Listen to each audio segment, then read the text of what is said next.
कृष्ण की 16,108 रानी में राधा का नाम नहीं है, और राधा के पति में कृष्ण का नाम नहीं है। राधा जी के पति का नाम क्या है? क्या नाम है राधा जी के पति का? अनय घोष। क्या नाम है राधा के पति का? अनय घोष। राधा जी की सास का नाम था जटिला, ननन का नाम था कुटिला। राधा जी का विवाह हुआ था ग्राम छाता। कहाँ की रहने वाली थी राधा? जम के बोलो। है बरसाना। पक्के में बरसाने की राधा नहीं थी, राधा जी थी रावल गांव की। बरसाने में तो राधा जी के पिताजी की कचेरी थी, इसमें राधा वर्ष में एक बार कचेरी पर जाती थी, इसलिए उसका नाम है बरसाना, वर्ष में एक बार आना। श्री जी के विषय में बोलने के लिए बहुत होश से बोलना। जहां श्री कृष्ण महावर रचते हैं वो हमारी श्री जी हैं। अभी तुम किस राधा की बात करता है?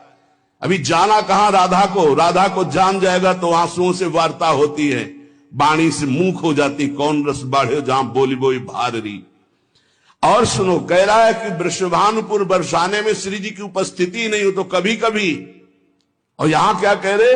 यत प्रादुरस्त्र कृपया वृषभानु गेहे स्यात् किंकरी भवत में ममाभिलाषा। जो प्रगट हुई वो सदा प्रगट है।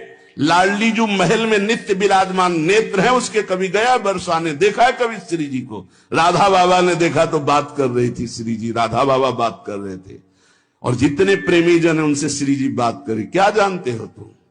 कैसे तुम्हें बताऊं ये हृदय की बात कि हमारी लाडली जो क्या है, जो श्री वृषभानुपुर में बरसाने में नित्य प्रगट है। यत प्रादुरस्ति कृपया वृषभानुगे, कितने ग्रंथ पढ़ा है उसने। ये चापलूसी संसार वालों को तुम रिझा सकते हो, लेकिन कभी श्री जी के विषय में कोई ना बोले। नहीं, ऐसा न समझे उनकी ऐसी शक्तियां हैं कि तुम किसी का देख लेना, किसी काम का नहीं रह जाएगा। ये सांप नहीं है, ये परिणाम बोल रहा हूं, माइक से बोल रहा हूं, चिल्ला के बोल रहा हूं। कोई नहीं बचा सकता उसको। या तो जाए बरसाने और साष्टांग दंडवत होकर महारानी जी के सामने घुटने टेक दे कि मेरे से गलती हो गई, मैं आपकी महिमा को नहीं जानता, तो अत्यंत दयालु कृपालु लाडली क्षमा। अगर ऐसे तुम बोलना चाहते हो कि जो चाहो बोल लो, राधा किशोरी बड़ी भोली भाली है, हाँ है बहुत भोली, लेकिन उनके सेवक ऐसे काल के भी, काल महाकाल सेवक हैं, पीकदानी लिए खड़े रहते हैं श्री कृष्ण। ऐसे शब्दों का उच्चारण कभी न करे जिससे भावनाओं में ठेस पहुंचे। बहुत बड़ी ठेस पहुंची हमारी हृदय में। हमारी लाडली जी के विषय में नहीं जानना है राधा तत्व को तो हम बोलेंगे नहीं, बैठ जा हमारे सामने जान जाएगा। श्रद्धा और विश्वास करके बैठ जा, हम बोलेंगे नहीं, केवल रोम रोम से तू जान जाएगा लाडली जी क्या है। बैठ तो तू आकर सामने।